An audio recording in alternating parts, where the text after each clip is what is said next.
집안 명예를 지키는 일입니다. 제 아들 호식이가 35, 적은 나이가 아니죠. 늦바람이 무섭다고 평생 여자친구 하나 없이 제 속을 썩이더니만 반년 전부터 어떤 아가씨에게 푹 빠져 정신을 못 차리더군요. 착하고 순한 제 아들이 엄마 나 이 여자 아니면 안 될 것 같아 라며 수줍게 고백했을 때 저는 그래도 아들이 드디어 짝을 만났구나 싶어 기쁜 마음이 앞섰어요. 그래, 어떤 아가씨인데 얼른 한번 데려와 보렴. 그렇게 며칠 뒤 아들이 드디어 그토록 자랑하던 양민지라는 아가씨를 집에 데리고 왔죠. 문을 열고 들어오는 첫인상은 참 좋았어요. 눈웃음이 어찌나 싹싹한지 보는 사람 마음을 다 녹일 것 같더군요. 손에는 또 얼마나 비싼 한우 세트를 들고 왔는지 요즘 젊은 아가씨들답지 않게 예의도 바르다고 생각했어요. 어머님 말씀 많이 들었어요. 정말 미인이시네요. 아이고 뭘. 어서 와요. 민지 씨도 참 예쁘네. 우리는 거실 소파에 마주 앉아 차를 마셨어요. 호식이는 뭐가 그리 좋은지 입이 귀에 걸려서 제 옆에 바싹 붙어 앉았죠. 민지는 조잘조잘 자기 이야기를 잘도 하더군요. 하지만 대화가 길어질수록 저는 어딘가 모르게 마음 한구석이 불편해지는 것을 느꼈어요. 어머님, 이 소파 진짜 가죽이죠? 너무 푹신하고 좋아요. 저희 집 소파랑은 차원이 다르네요. 아, 그냥 오래돼서 그래요. 아니에요. 어머님은 감각이 정말 젊으신 것 같아요. 집안 꾸며놓으신 것만 봐도 알겠어요. 칭찬은 고마웠지만 그 눈은 제 가구가 아니라 마치 감정가라도 되는 듯 집안 구석구석을 훑어보고 있었어요. 그러다 대화는 자연스럽게 호식이에게서 들었다는 제 이야기로 넘어갔죠. 호식이 오빠한테 들었어요. 이 근처에 건물도 하나 갖고 계신다고. 어머님, 혼자 관리하시기 너무 힘드시겠어요. 순간 제 아들의 가벼운 입이 원망스러워졌어요. 저는 그저 웃으며 손사래를 쳤죠. 아이고, 건물이랄 것도 없어요. 그냥 작은 상가 건물이라. 월세 받아도 이리저리 수리비로 나가는 게 더 많아요. 제 말에 민지는 눈을 동그랗게 뜨며 놀라는 척을 하더군요. 어머, 정말요? 그래도 이 동네가 워낙 비싼 동네잖아요. 제 친구가 이 근처 상가에서 작은 가게를 하는데 월세가 정말 장난이 아니라고 하더라고요. 어머님은 정말 대단하세요. 참 영리한 아가씨였어요. 제가 가진 건물의 시세와 월세 수입을 단 한 번의 방문으로 다 파악하려 드는 것이 보였죠. 저는 남편 일찍 여의고 남편과 함께 운영하던 작은 가게를 기반으로 악착같이 돈을 모아 지금의 이 작은 건물을 장만했어요. 그 세월이 얼마인데 저 어린 아가씨의 속내가 안 보이겠어요. 호식이는 그런 것도 모르고 민지가 경제관념이 아주 철저해요. 똑똑하죠? 라며 제 옆구리를 쿡쿡 찔렀어요. 저는 그저 아, 그렇구나 라며 찻잔만 들어 올렸죠. 그 아가씨는 돌아갈 때까지 제 건강이나 취미 같은 것은 하나도 묻지 않았어요. 오로지 제 재산에만 관심이 있는 듯 보였죠. 그들이 돌아가고 난 뒤 호식이가 잔뜩 상기된 얼굴로 물었어요. 엄마, 민지 어때? 정말 괜찮지? 싹싹하고 예쁘고. 그래, 참 밝은 아가씨네. 일단 상견례 날짜부터 잡자꾸나. 저는 더 이상 긴 말을 하지 않았어요. 일단은 저쪽 부모님들을 만나봐야 모든 게 확실해질 것 같았거든요. 그렇게 며칠 뒤 저희는 시내의 한 고급 한정식 집에서 상견례를 갖게 되었어요. 물론 식당 예약이며 비용은 전부 제가 부담했죠. 원래 그런 건 신랑 측에서 먼저 성의를 보이는 거니까요. 약속 시간은 저녁 6시였는데 저와 호식이는 20분이나 먼저 도착해서 기다리고 있었어요. 하지만 약속된 6시가 지나고 10분이 더 지나도록 그쪽 식구들은 나타나지 않았어요. 호식이가 민지에게 전화를 걸었지만 받질 않더군요. 제가 무슨 일이라도 생겼나?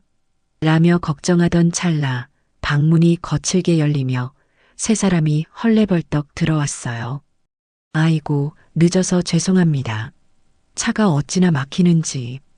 우리가 울릉도에서 어제 올라와서 서울길을 잘 몰라서요. 저보다 나이가 대여섯은 어려 보이는 안사돈이 요란하게 웃으며 자리에 앉았어요. 온몸을 명품으로 휘감았는데 어딘지 모르게 그 옷들이 다 자기 것이 아닌 듯 붕 떠 보였죠. 바깥사돈은 덩치만 컸지 기가 죽은 사람처럼 쭈뼛거리며 아내 뒤에 서 있더군요. 민지만 엄마 늦으면 어떡해 라며 가벼운 투정을 부릴 뿐이었어요. 괜찮습니다. 어서 앉으시죠. 아이고 사돈. 정말 죄송해요. 저희가 원래 울릉도 토박이라 이 서울은 영 적응이 안 되네요. 안사돈은 자리에 앉자마자 대화를 주도하기 시작했어요. 바깥사돈은 그저 묵묵히 물만 들이킬 뿐이었죠. 저희 집안이요. 울릉도에서는 다들 알아주는 집안이에요. 가진 돈은 많지 않아도 저희는 명예 하나로 사는 사람들이랍니다. 안 그런가요, 여보? 안사돈의 말에 바깥사돈은 그저 허허하는 멋쩍은 웃음만 지었어요. 우리 민지도 그래서 그런지 아주 자부심이 강해요. 돈보다는 명예를 아는 아이죠. 예, 참 밝고 싹싹하더군요. 제가 예의상 맞장구를 쳐주자 안사돈은 기다렸다는 듯 본론을 꺼내기 시작했어요. 그래서 말인데요, 사돈. 저희 집안에는 아주 중요한 전통이 하나 있습니다. 대대로 내려오는 아주 무서운 전통이죠. 음식이 하나둘씩 들어오기 시작했어요. 화려한 구절판과 뜨끈한 신선로가 테이블을 채웠죠.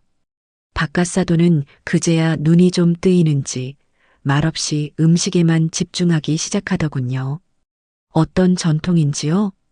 제가 묻자 안사돈은 젓가락을 탁 내려놓고 제 손을 덥석 잡았어요. 우리 집안 여자들은요, 반드시 고향인 울릉도에서 식을 올려야 해요. 그게 우리 집안 명예를 지키는 일입니다. 순간 방 안의 공기가 싸늘하게 식는 것 같았어요. 호식이가 놀라서 네, 울릉도요? 라고 되물었죠.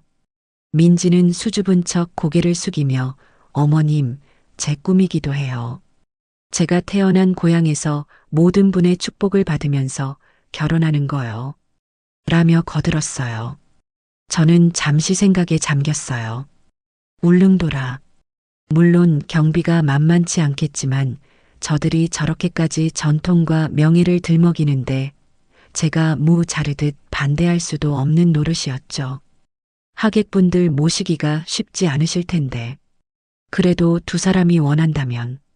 제가 말을 끝맺기도 전에 안사돈이 제 말을 냉큼 가로챘어요. 아이고 사돈, 뭘 걱정하세요. 당연히 하객들 모시는 비용이야. 신랑 측에서 전부 책임져 주시는 게 도리 아니겠어요? 네. 저는 제 귀를 의심했어요. 안사돈은 마치 당연한 걸 묻는다는 듯이 웃으며 말을 이었어요. 서울에서 오시는 하객분들 비행기 값이며 배값이 만만치 않죠. 그리고 오시면 주무시고 가셔야 하니까 최고급 리조트로 숙박도 다 잡아드려야 하고요. 그게 다 저희 집안 명예를 세워주시는 일이 되는 거예요. 호식이의 얼굴이 하얗게 질리기 시작했어요. 엄마, 그건. 안사돈은 거기서 그치지 않았어요. 그리고 사돈, 그게 다가 아니랍니다. 울릉도에서는요, 결혼식은 온 동네 잔치예요. 저희 집안이 어떤 집안인데 그냥 조용히 치를 수 있나요? 섬 주민들 전부 모셔서 3일 내내 잔치를 열어야 해요. 그래야 우리 민지가 시집 잘 갔다고 우리 사돈 집안 체면이 서는 거 아니겠어요? 바깥사돈은 그 와중에도 갈비찜을 입에 넣기 바빴고 민지는 입꼬리가 실룩거리는 걸 숨기지 못하더군요. 엄마, 너무 부담드리는 거 아니야? 저는 천천히 찻잔을 들어 올렸어요. 뜨겁던 차가 이미 식어버렸더군요. 방금 전까지 명예를 입에 담던 사람들이 지금 제 앞에서는 돈다발을 흔들며 자기들 체면을 세워달라고 노골적으로 요구하고 있었죠. 저는 그들의 얼굴을 하나하나 천천히 뜯어보았어요. 돈에 눈이 먼 안사돈, 무기력한 바깥사돈, 그리고 탐욕을 숨기지 못하는 예비 며느리까지. 저는 찻잔을 조용히 내려놓고 그들을 향해 희미하게 웃어 보였습니다. 참 대단한 전통이네요. 제가 지금껏 들어본 그 어떤 전통보다도 아주 비싼 전통인 것 같습니다.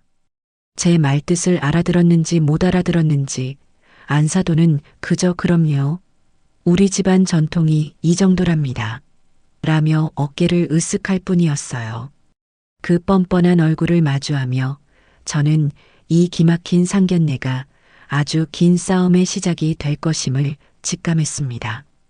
그 요란했던 상견례가 끝나고 집으로 돌아오는 차 안에서 아들 호식이는 단 한마디도 하지 않았어요. 운전대를 잡은 아들의 굳은 얼굴을 보며 저도 입을 떼지 않았죠. 집에 도착해서 제가 먼저 씻고 나오자 아들은 여전히 거실 소파에 멍하니 앉아 있더군요. 호식아, 피곤할 텐데 너도 어서 씻으렴. 엄마, 왜 그러니? 민지 원래 저런 애 아니에요. 정말 착하고 순한 애예요. 그 말이 제 마음을 가장 아프게 찔렀어요. 제 아들은 아직도 저를 설득하고 싶어 했죠. 그래, 내 눈에는 그렇게 안 보였는데. 내 눈에는 자기들이 원하는 걸 얻어내려고 명예니, 전통이니, 그럴듯한 포장지를 가져온 사람들로 보였단다. 엄마, 어떻게 그렇게 말해요? 호식이가 버럭 소리를 질렀어요. 평생 저한테 언성 한 번 높인 적 없던 아들이었죠. 민지가 나한테 다 설명했어요. 울릉도라는 곳이 얼마나 폐쇄적이고 체면을 중시하는지. 민지네 집안이 거기서 대대로 살아온 유지인데 딸 결혼식을 서울에서 조용히 치른다고 하면 그건 그 집안 전체가 망신당하는 거래요. 특히 장인 되실 분이 그 명예를 목숨처럼 생각하신대요. 명예라. 상견례 내내 갈비찜만 뜯던 그 무기력한 얼굴이 떠올라 실소가 나왔지만 저는 꾹 참았어요. 지금 아들에게 사실을 말해봤자 아들은 민지의 편에 서서 저와 맞설 게 뻔했거든요. 그래서 그 명예를 지키는 비용이 수억 원이라는 거니? 호식아, 너는 그 돈이 우리 집에 있다고 생각해서 민지 편을 드는 거야? 아니면 정말 그게 명예라고 생각해서 편을 드는 거야? 제 질문에 아들은 대답을 못했어요. 엄마가 평생 모은 돈이 그 사람들 명예 세워주는데 쓰여야 할 만큼 가벼운 거니? 나는 그렇게 생각 안 하는데. 민지가 이건 다 우리 집안, 그러니까 엄마 체면을 보고 하는 거래요. 사돈댁에서 이 정도 성의도 안 보이면 나중에 엄마가 울릉도에서 무시당할 수도 있대요. 기가 막혔죠. 이제는 제 체면까지 들먹이더군요. 저를 위하는 척하며 제 돈을 쓰게 만들려는 속셈이 너무 뻔히 보였어요. 그래, 그럼 그 명예라는 게 도대체 얼마나 대단한 건지 내가 직접 한번 봐야겠다. 다음 날 아침 저는 호식이가 보는 앞에서 안사돈에게 전화를 걸었어요. 일부러 스피커폰으로 바꿔놓고 신호를 보냈죠. 어머, 사돈. 안녕하세요. 어제 잘 들어가셨어요? 아이고, 저희가 너무 무리한 부탁을 드린 건 아닌지 모르겠네요. 수화기 너머의 목소리는 어제보다 한층 더 살가워져 있었어요. 사부인, 잘 들어가셨군요. 다름이 아니라 어제 말씀하신 결혼식 건으로 의논 드릴 게 있어서요. 네네, 말씀하세요. 우리 민지가 사돈 뵙고 와서 얼마나 어머님 칭찬을 하던지. 정말 교양 있으시고 기품이 넘치신다고. 감사합니다. 그래서 말인데요, 사부인.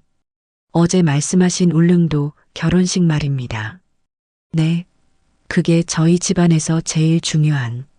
그렇게 중요하고 큰일일수록 저희도 정성을 다해야죠.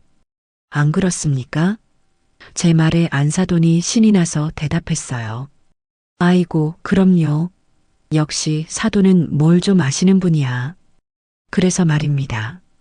그렇게 수억 원이 드는 큰 잔치를 치르려면 저희도 준비를 단단히 해야 하지 않겠어요? 제가 호식이랑 이번 주말에라도 당장 울릉도에 들어가서 사부인 말씀하신 식장이며 리조트며 제 눈으로 직접 좀 확인하고 계약을 하고 싶은데요. 사부인께서 시간 좀 내주실 수 있으신지요?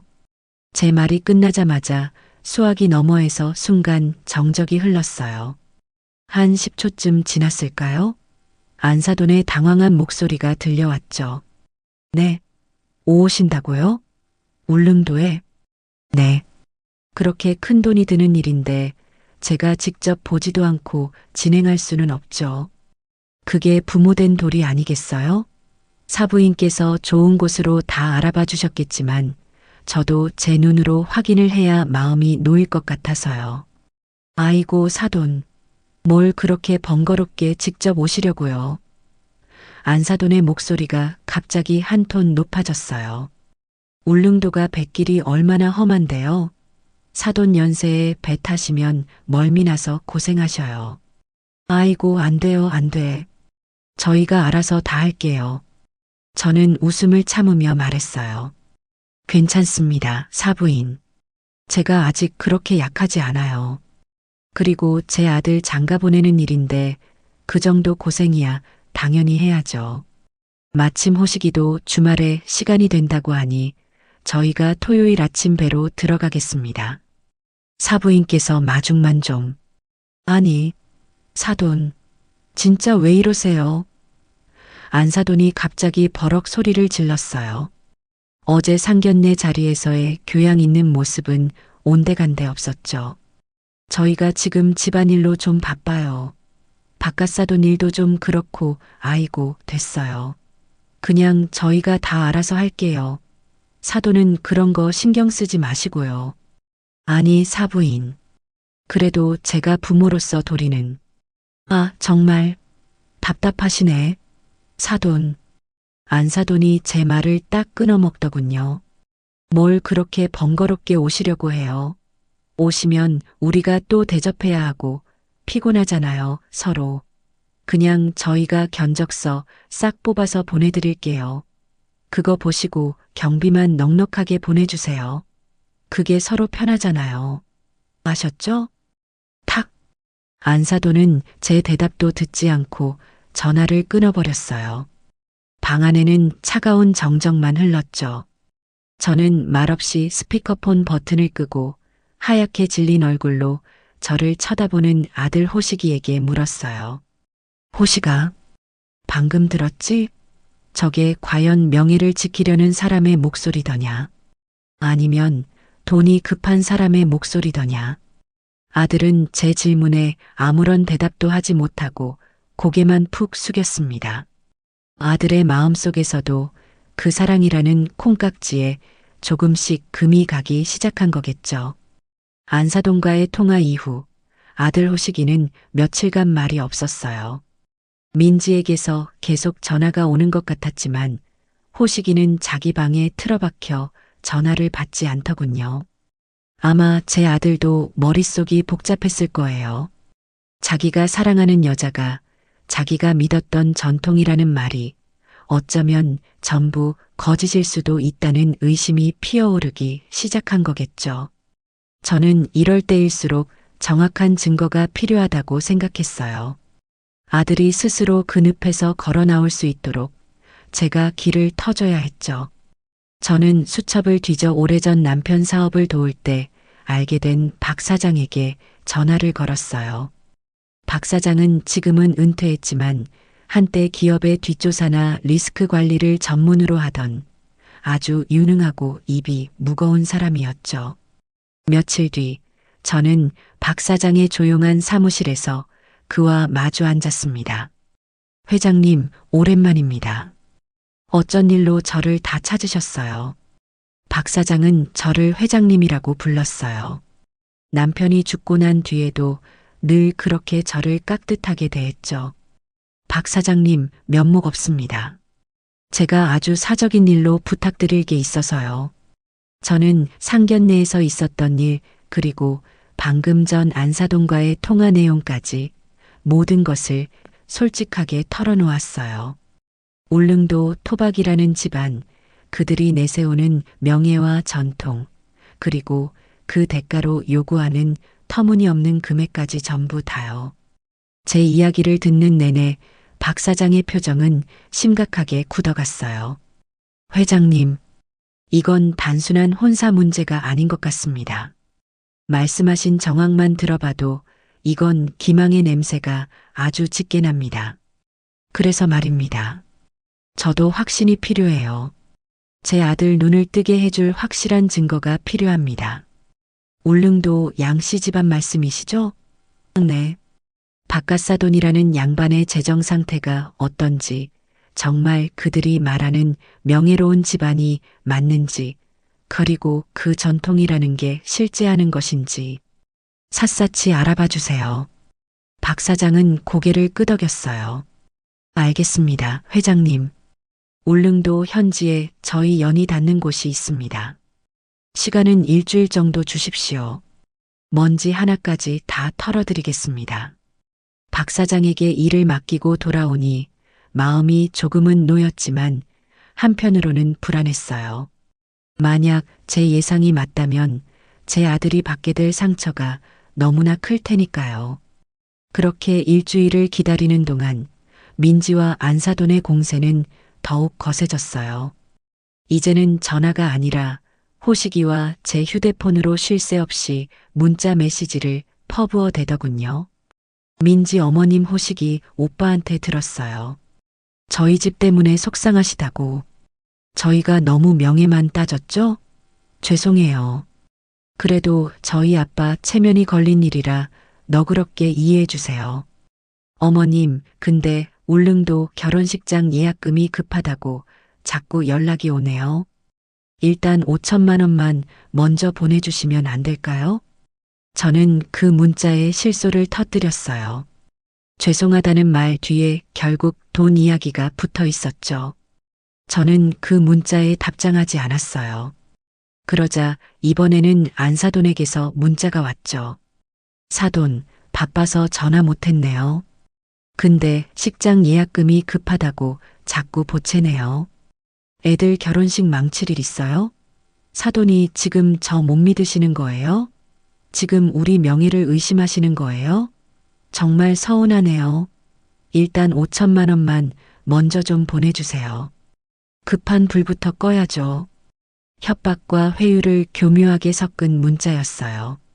저는 이 문자에 짧게 답장을 보냈죠. 나 사부인, 계약서도 없이 5천만 원이라는 큰 돈을 어떻게 보냅니까? 제가 곧 울릉도에 들어가서 제 눈으로 식장을 확인하고 그 자리에서 직접 지불하겠습니다. 그게 순리입니다. 제 답장을 받았는지 안사돈은 그 뒤로 한동안 아무런 연락이 없었어요. 아마도 직접 확인한다는 제 말이 상당히 거슬렸던 거겠죠. 그리고 정확히 일주일 뒤 박 사장에게서 연락이 왔어요. 두꺼운 보고서 봉투를 들고 박 사장이 직접 저희 집을 찾아왔죠. 호식이는 마침 회사 일로 외출하고 없었어요. 저는 서재에서 박 사장과 마주 앉아 봉투를 열었어요. 회장님, 결론부터 말씀드리겠습니다.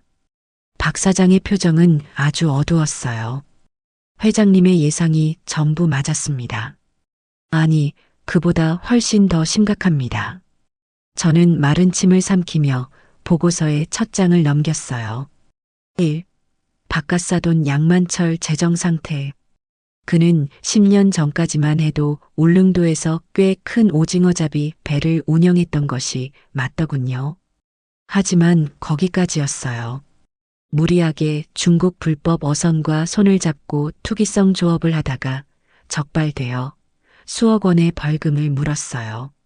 그 손해를 만회하려고 오징어 가공 사업에 뛰어들었다가 유통 사기를 당해 완전히 파산했더군요. 현재 총 채무액은 약 12억 원. 울릉도에 있는 집과 배는 이미 오래전에 경매로 넘어가기 직전이고 지금은 사채까지 끌어다 쓴 상태였어요. 그는 유지가 아니라 울릉도에서 소문난 채무자였습니다. 이 집안 평판 및 명예. 박 사장이 현지 주민들을 탐문한 결과는 더 기가 막혔어요. 명예는커녕 망신의 대명사더군요. 동네 사람들 증언이 적나라하게 적혀 있었어요. 그 집안요? 빚받으러 오는 사람들만 줄을 섰지. 허풍만 세고 속은 텅텅 비었어. 안 사돈 되는 그 여자? 읍내 찻집에서 커피 한 잔 마시고도 외상 달아놓고 안 갚는 사람이야. 그 딸, 아주 어릴 때부터 속이 능구렁이었지. 서울 가서 돈 많은 남자 하나 제대로 물었다고 동네방네 자랑하고 다니던데. 그게 그 집이었구먼. 3. 울릉도 결혼식 전통의 실체. 이것이 활용점정이었죠. 박 사장이 울릉도 향토사 연구가와 동네 최고령 어르신들까지 만나 확인한 결과 양씨 집안에 그런 전통은 단 한 번도 존재한 적이 없었어요. 오히려 그 집안은 대대로 가난해서 늘 돈 없이 야반도주를 하거나 배가 맞아 애부터 낳고 살림을 학치는 경우가 대부분이었다고 해요. 그들이 말한 전통과 명예는 12억 원의 빚을 갚기 위해 만들어낸 새빨간 거짓말이었던 거죠. 저는 보고서를 덮고 눈을 감았어요. 분노보다도 더 차가운 무언가가 제 속에서 치밀어 올랐죠. 이건 단순한 사기 혼인이 아니었어요. 이건 제 아들 호식이의 인생을 통째로 담보로 잡고 제 전 재산을 빨아먹으려 한 계획적인 범죄였어요. 회장님, 괜찮으십니까? 박 사장님, 정말 고생 많으셨습니다. 이제 어떡하실 생각이십니까? 당장 호식이 군에게 이 사실을. 저는 고개를 저었어요. 아닙니다. 지금 호식이에게 이 보고서를 보여주면 아들은 충격에 무너질 거예요. 민지를 원망하기보다 이 사실을 파헤친 저를 원망하게 될지도 모르죠. 저는 이 증거를 쓸 결정적인 순간을 기다려야 했어요. 아들 호식이 스스로 민지의 본 모습을 깨닫고 제게 도움을 요청할 바로 그 순간 말이에요. 박 사장님, 이 보고서는 제가 잘 가지고 있겠습니다. 그리고 한 가지만 더 준비해 주십시오. 저는 박 사장에게 제 두 번째 계획을 조용히 속삭였어요. 그들은 돈을 원했죠. 그렇다면 저는 그들이 원하는 돈으로 절대 빠져나올 수 없는 완벽한 덫을 놓을 생각이었습니다. 보고서를 받고 며칠 뒤 그동안 잠잠했던 민지에게서 연락이 왔어요. 호식이가 아니라 제게 직접 전화를 걸었더군요. 어머님, 저 민지예요. 잘 지내셨어요? 그 목소리가 어찌나 해맑은지 저는 속으로 헛웃음을 쳤죠. 그래요. 무슨 일이에요? 다름이 아니라 제가 어머님이랑 단둘이 식사 한번 하고 싶어서요. 여자들끼리 할 얘기도 좀 있고요. 호, 여자들끼리 할 얘기라. 뻔했죠. 호식이를 통해서는 더 이상 돈 이야기가 안 먹히니까 이제 저를 직접 공략하겠다는 속셈이었어요. 좋아요. 내일 점심에 내가 아는 한정식집에서 봅시다. 다음 날 약속 장소인 고급 한정식집에 민지가 먼저 와서 저를 기다리고 있더군요. 오늘은 또 어디서 빌려 입었는지 머리부터 발끝까지 화려한 명품으로 치장하고 있었어요. 어머님 오셨어요? 이 집 분위기 너무 좋네요. 우리는 조용한 방으로 안내받았어요. 민지는 메뉴판을 보자마자 가장 비싼 일인 20만 원짜리 코스 요리를 주문하더군요. 물론 제가 산다는 전제하에 하는 행동이었죠. 어머님, 이런데 자주 오세요? 저는 호식이 오빠랑 연애할 땐 이런데 꿈도 못 꿨어요. 오빠가 워낙 검소해서 저건 제 아들을 칭찬하는 게 아니었어요. 제 아들이 돈이 없어서 자기가 이런 대접을 못 받았다는 교묘한 불평이었죠. 검소한 게 좋은 거죠. 낭비하는 것보다야 100번 낫지 않아요? 아유, 그렇긴 한데 여자는 또 가끔 이런 호사도 누려야 기분 전환이 되잖아요. 음식이 한두 가지 들어오고 민지는 슬슬 본론을 꺼내기 시작했어요. 저기 어머님, 저희 결혼하면 어디서 살아야 할까요? 그야 지금 호식이 사는 오피스텔에서 시작하면 네. 어머님, 민지가 갑자기 포크를 탁 소리나게 내려놓았어요. 어머님, 저 거기서 못 살아요. 솔직히 너무 좁아요. 신혼살림 들릴 데도 없고 나중에 애라도 생기면 어떡해요?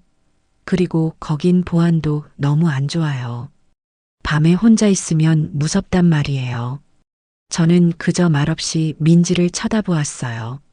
드디어 시작이구나. 그래서 생각해둔 곳이라도 있어요? 제 질문에 민지는 기다렸다는 듯 제 쪽으로 몸을 바싹 당겨 앉았어요. 어머님, 저도 다 생각이 있어요.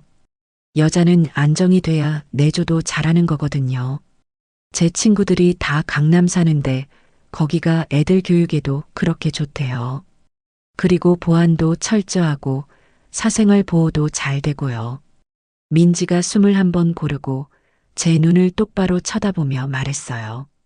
어머님, 이왕 해주실 거 강남에 있는 걸로 아파트 하나만 딱 해주시면 안 될까요?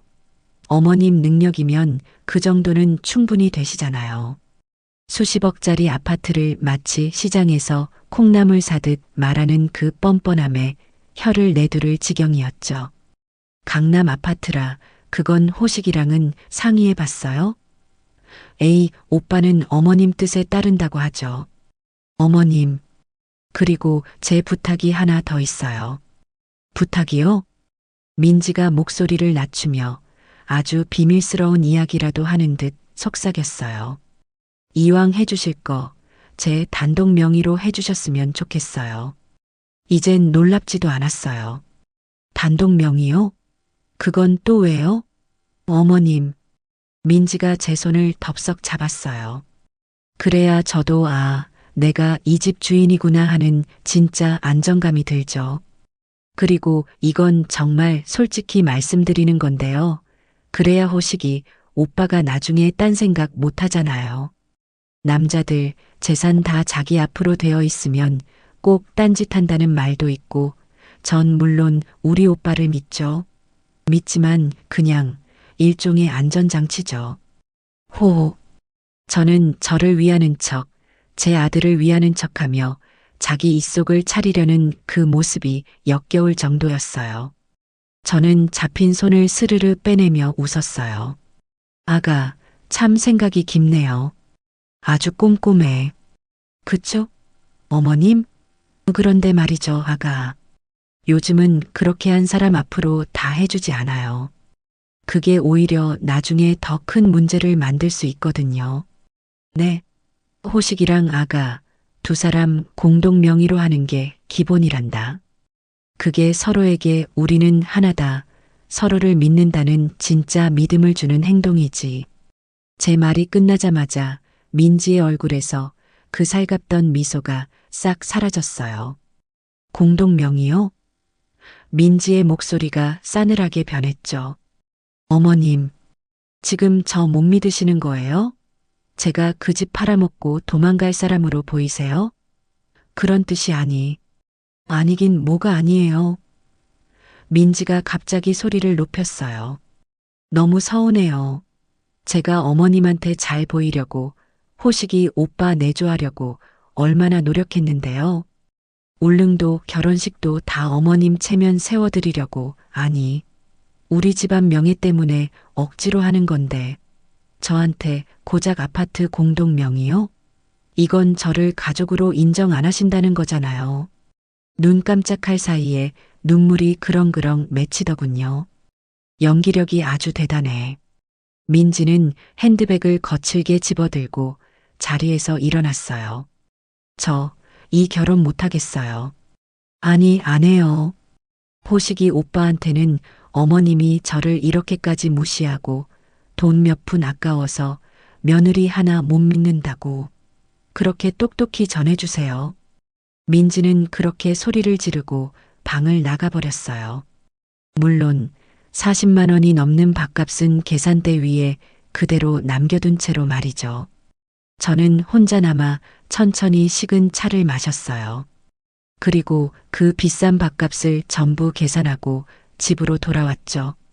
아니나 다를까 제가 현관문을 열고 들어서자마자 호식이가 방에서 뛰쳐나왔어요. 얼굴이 새빨갛게 상기되어 있었죠. 엄마, 도대체 민지한테 무슨 말 했어요? 걔 지금 전화 와서 울고불고 난리 났어요. 엄마가 자기 무시했다고, 결혼 다시 생각해보겠다고. 저는 가방을 내려놓고 소파에 앉아 아들을 올려다봤어요. 내가 한 말은 딱 한 가지뿐이었단다. 아파트는 공동 명의로 하자는 말. 공동 명의요? 호식이가 기가 막힌다는 듯이 되물었어요. 아니, 엄마. 지금 그게 문제예요? 민지가 얼마나 상처받았는지 몰라요? 걔가 바라는 건 그냥 믿음이었대요. 엄마가 자기를 진짜 가족으로 믿어준다는 증표. 근데 엄마가 그걸 매정하게 거절했잖아요. 저는 제 아들이 이렇게까지 어리석다는 사실에 화가 나기보다 슬퍼졌어요. 호식아, 그럼 너는 믿음을 수십억짜리 강남 아파트 단독 명의로 증명해야 한다고 생각하니? 그게 정말 민지가 말하는 사랑이고 믿음이니? 그럼 엄마는? 호식이가 저에게 처음으로 소리를 질렀어요. 엄마는 지금 민지를 사기꾼으로 보는 거잖아요. 처음부터 끝까지 돈 보고 나 만난다고 생각하는 거잖아요. 나는 그렇게 말한 적 없다. 제가 차갑게 말했어요. 하지만 너는 지금 그렇게 느끼고 있구나. 호식아, 너는 지금 화가 난 게 아니야. 너는 지금 무서운 거지. 너가 사랑하는 여자가 정말 엄마 말대로 그런 사람일까봐 무서운 거 아니니? 제 말이 아들의 아픈 곳을 찔렀나 봐요. 몰라요. 나는 모르겠어요. 엄마가 민지한테 사과하세요. 엄마가 잘못했다고 단독 명예 해주겠다고 말씀하세요. 안 그러면 우리 정말 끝장이에요. 호식이는 제게 최후 통첩 같은 말을 내뱉고는 자기 방으로 들어가 문을 쾅 닫아버렸어요. 저는 텅 빈 거실에 혼자 남았습니다. 아들이 닫은 저 문이 마치 저와 아들 사이를 가로막는 벽처럼 느껴졌죠. 아들의 목소리는 분노로 떨리고 있었지만 그 끝에는 두려움이 가득했어요. 자기가 믿었던 사랑이 전부 거짓일지도 모른다는 그 공포 말이에요. 그래, 이제 때가 되었구나. 저는 자리에서 일어났어요. 아들이 제 방으로 피신했으니 이제는 제가 움직일 차례였죠. 제 아들을 그 늪에서 건져내기 위한 마지막 덫을 놓을 시간이었습니다. 아들 호식이가 제 방문을 닫고 들어간 그날, 우리 집은 얼음장처럼 차가워졌어요. 아들은 방에서 나오지 않았고 저도 아들을 부르지 않았죠. 아마 그 아이도 자기 방 안에서 수천 번, 수만 번을 되뇌고 있었을 거예요. 자기가 사랑하는 여자가 정말 자기가 알던 그 사람이 맞는지 아니면 제 말이 맞는지 혼란스러웠겠죠. 사랑이라는 게 참 무서워요. 똑똑하던 제 아들을 저렇게 판단력 없는 사람으로 만들었으니까요. 저는 그저 기다렸습니다. 민지라는 그 아가씨가 그리고 그 뒤에 있는 안사돈이 다음 수를 둘 때까지 말이죠. 아니나 다를까 이틀이 채 지나지 않아 제 휴대폰이 울렸어요. 안사돈이었죠. 저는 일부러 받지 않았어요.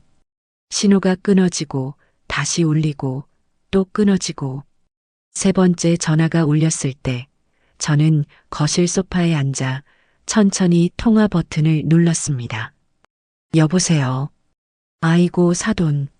왜 이렇게 전화를 안 받으세요? 제가 얼마나 걱정했는지 아세요? 목소리에는 걱정이 아니라 짜증이 가득 묻어 있었어요. 무슨 일로 그러십니까, 사부인? 무슨 일이긴요? 지금 우리 민지랑 호식이랑 싸웠다면서요. 아이고, 사돈. 어른이 되셔서 어떻게 애들 사이에 끼어들어서 이간질을 하실 수가 있어요. 네. 시작부터 저를 가해자로 몰아가더군요. 이간질이라니 말씀이 지나치시네요, 사부인. 지나치긴 뭐가 지나쳐요. 우리 민지가 지금 식음을 전폐하고 누워 있어요. 겨우 아파트 명의 하나, 그거 하나 믿고 시집 가겠다는데 그걸 공동 명의로 하자고 하셨다면서요? 그거 우리 민지 못 믿겠다는 말이잖아요. 사돈이 지금 우리 민지를 뭘로 보시는 거예요? 저는 차분하게 대답했어요. 사부인, 집 명의는 신중해야 하는 문제입니다. 호식이와 민지 두 사람의 미래를 위해서라도 공동 명의가 맞다고 생각했을 뿐입니다. 미래는 무슨 놈의 미래? 안사돈이 갑자기 고함을 질렀어요. 사돈, 솔직히 까놓고 말합시다. 지금 그깟 아파트 한 채가 아까워서 이러시는 거잖아요. 호식이 장가 보내면서 그 정도도 못 해주세요? 사돈이 그러고도 부모예요? 저는 숨을 깊게 들이마셨어요. 여기서 화를 내면 지는 거였죠. 사부인, 흥분 가라앉히시고 제 말 들으세요. 저는 호식이 결혼을 반대한 적 없습니다. 다만 그쪽에서 요구하는 것들이 너무 과하다는 생각은 듭니다. 울릉도 결혼식부터 강남 아파트까지. 그게 정말 평범한 혼수라고 생각하십니까? 제 말에 안사돈은 잠시 말을 고르는 듯 했어요. 그러더니 금세 다시 교활한 목소리로 돌아오더군요. 아이고, 사돈. 오해하셨구나. 그게 다 우리 민지가 사돈을 위하는 마음에서 그런 거라니까요. 저를 위한다고요? 그럼요. 사돈 체면이 있잖아요. 호식이 엄마가 어떤 사람인데 며느리가 어디 강북에 있는 좁은 빌라에서 신혼 시작했다고 소문나면 그게 다 사돈 얼굴에 먹칠하는 거 아니겠어요? 우리 민지가 속이 깊어서 사돈 체면 세워드리려고 일부러 강남 노래를 부른 거라니까요. 정말이지 혀를 내두를 정도의 임기응변이었어요. 그리고 사돈. 사실은 민지가 상처를 많이 받아서 이 결혼을 다시 생각해 보겠다고 하네요. 드디어 본색이 드러났죠. 협박이었어요. 그래서 제가 겨우 달랬습니다. 우리가 어른이니까 이런 건 예물 문제로 깔끔하게 풀자고요. 사돈도 성의를 보이시면 우리 민지도 마음이 풀리지 않겠어요? 성의라. 그 성의가 결국 돈이라는 걸 제가 모를 리 없었죠. 알겠습니다.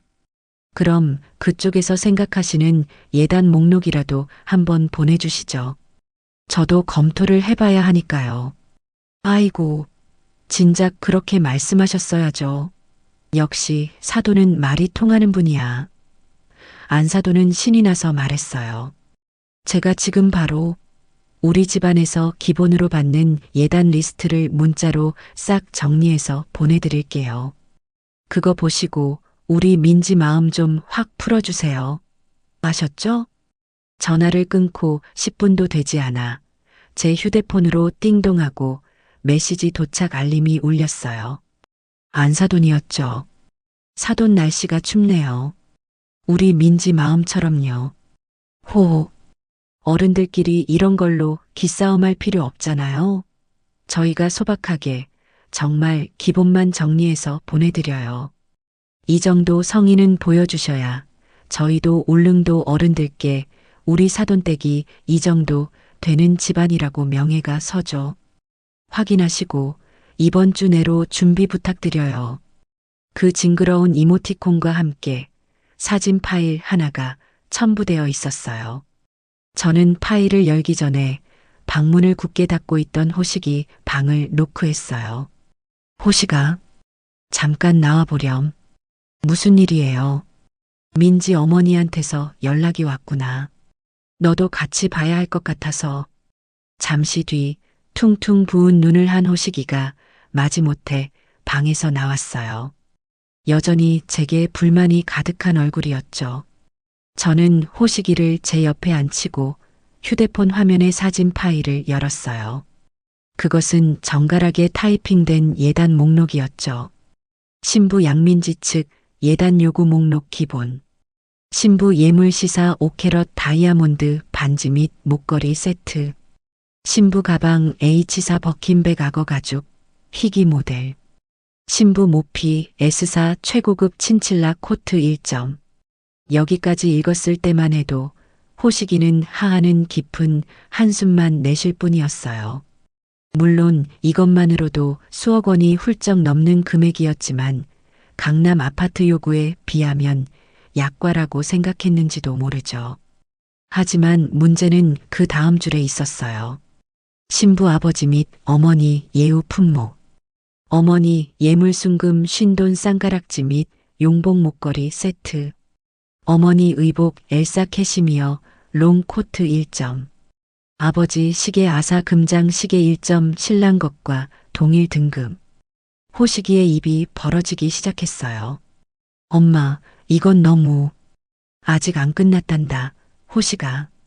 저는 스크롤을 맨 마지막으로 내렸어요. 그리고 그곳에는 이 모든 목록을 소박한 기본으로 만들어버리는 가장 충격적인 한 줄이 적혀 있었죠. 특별 요청사항 집안 명예 관련. 바깥사돈 양만철 울릉도 오징어 가공 사업 투자금 1억 원 일시불.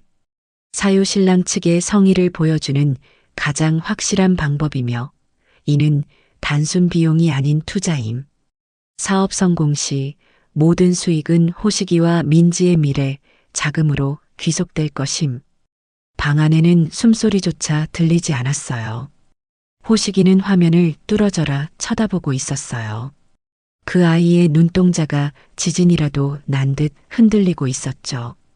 사업 투자금? 1억 원? 호식이가 떨리는 목소리로 되물었어요. 엄마 이게 무슨 뜻이야? 예단 목록에 왜 사업 투자금이 들어가 있어? 이게 말이 돼? 저는 아무 말 없이 아들을 바라보았어요. 엄마, 이건 잘못된 거야. 민지가 이런 걸 보냈을 리가 없어. 이건 안사돈이 멋대로. 호식이는 말을 끝맺지 못하고 떨리는 손으로 자기 휴대폰을 집어들었어요. 그리고 바로 민지에게 전화를 걸었죠. 여보세요. 민지야, 너 지금 뭐 하는 거야? 아들의 고함 소리가 거실을 울렸어요. 오빠, 왜 또 소리 질러? 나 지금 엄마랑 있는데. 민지의 목소리는 태평하기 그지없었어요. 너 방금 우리 엄마한테 보낸 그 목록 뭐야? 예단 목록. 그거 너도 알고 보낸 거야? 예단 목록? 아, 그거 봤어? 어때 짱이지? 우리 엄마가 정말 기본만 추린 거야. 다른 친구들은 그거보다 3배는 더 받았어. 양민지. 호식이가 이성을 잃고 소리쳤어요. 지금 그게 할 소리야? 다른 게 문제가 아니잖아. 마지막에 그 1억 원. 사업 투자금. 그게 도대체 뭐야? 그 순간 수화기 너머의 민지 목소리가 싸늘하게 변했어요. 아, 그거 우리 아빠 사업 자금인데. 왜?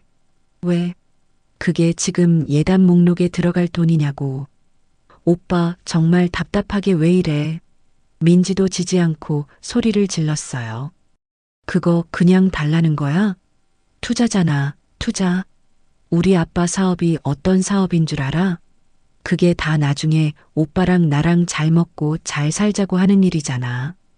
그게 무슨 오빠, 솔직히 말해봐. 지금 버는 월급으로 언제 강남에 집 사고, 언제 내 명품 가방 사줄 건데?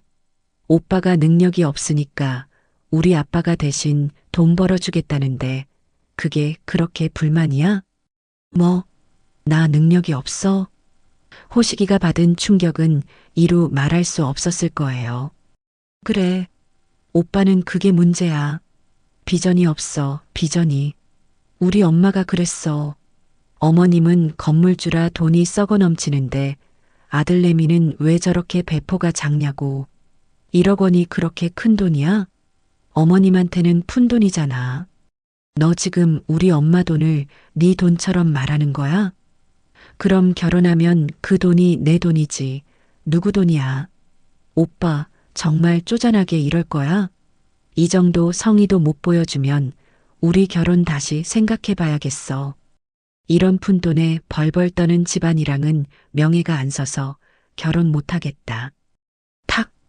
민지는 제 할 말만 쏟아내고 전화를 끊어버렸어요. 호식이는 휴대폰을 든 채로 그 자리에 얼어붙었어요. 아들의 손이 부들부들 떨리고 있었어요. 엄마, 내가 뭘 잘못한 거지? 아들의 눈에서 눈물이 툭 하고 떨어졌어요. 나는 그냥 민지를 사랑했는데, 민지가 행복하길 바랐는데, 민지가 나를 능력이 없대요. 우리 집을 푼돈에 벌벌 떠는 집안이래요. 아들은 소파에 주저앉아 얼굴을 감싸쥐었어요. 어른이 된 후 제 앞에서 처음 보이는 눈물이었죠. 그 눈물은 분노도 슬픔도 아니었어요. 그건 배신감이었죠. 자기가 믿었던 모든 것이 무너져 내리는 소리였습니다. 저는 조용히 아들 옆에 앉아 그 작은 등을 토닥여 주었어요. 호시가, 이제 알겠니? 네. 이제 엄마 말이 무슨 뜻이었는지 알겠어? 네. 아들은 한참을 울었어요. 저는 그저 아들이 그 감정을 다 쏟아낼 때까지 기다려 주었죠. 엄마나 어떡해요? 나게를 아직 좋아하는데. 근데 무서워요, 걔가. 걔네 집안이 너무 무서워요. 저는 아들의 어깨를 감싸 안았어요. 걱정 마라, 아들아. 이제부터는 엄마가 나설 차례니까. 제 아들을 구하기 위해서, 그리고 저 뻔뻔한 자들에게 명예의 진짜 대가가 무엇인지 알려주기 위해서 저는 준비해둔 다음 단계로 넘어가야 했습니다. 아들 호식이는 그날 밤 꼬박 밤을 새웠어요. 방에서 민지와 통화하는 소리, 언성을 높이는 소리, 그리고 마지막에는 흐느끼는 소리까지 모두 들렸죠. 하지만 저는 들어가지 않았어요.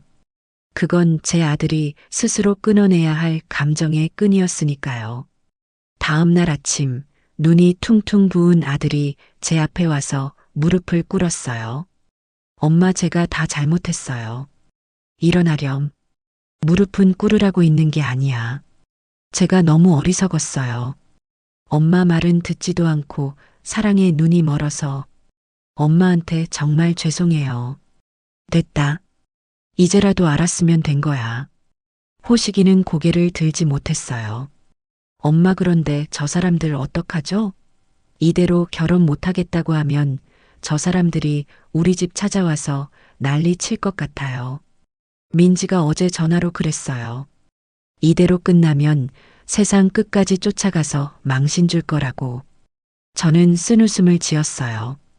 이제야 본색을 제대로 드러내는구나. 호시가, 걱정 마라. 엄마한테 다 생각이 있다. 무슨 생각이요? 저 사람들은 돈 때문에 우리에게 접근했어. 그렇지? 네. 그럼 우리는 그들이 원하는 돈으로 그들을 완벽하게 무너뜨릴 거다. 호식이가 놀라서 저를 쳐다봤어요. 그게 무슨 말씀이세요, 엄마? 일어나렴. 그리고 잘 들어. 이제부터 너도 연기를 좀 해야겠다. 엄마를 도와줘야겠어. 저는 그날 오후 안사돈에게 전화를 걸었어요. 호식이도 제 옆에서 스피커폰으로 그 통화를 함께 들었죠. 여보세요, 사부인. 아이고, 사돈. 연락 주셨네요. 목록은 잘 보셨어요? 우리 민지가 아직도 화가. 사부인. 제가 안사돈의 말을 단호하게 끊었어요. 제가 졌습니다. 네. 뭐라고요? 제가 졌다고요. 아들 이기는 부모 없다는 말 하나 틀린 거 없네요. 우리 호식이가 저 때문에 식음을 전폐하고 죽겠다는데 제가 별 수 있겠어요? 수화기 너머로 안사돈이 숨을 꿀꺽 삼키는 소리가 들렸어요. 저 그럼 사돈? 네. 사부인 뜻대로 다 해드리겠습니다. 어머, 어머머, 진짜요? 사돈, 정말이에요? 안사돈의 목소리가 흥분으로 떨리기 시작했어요.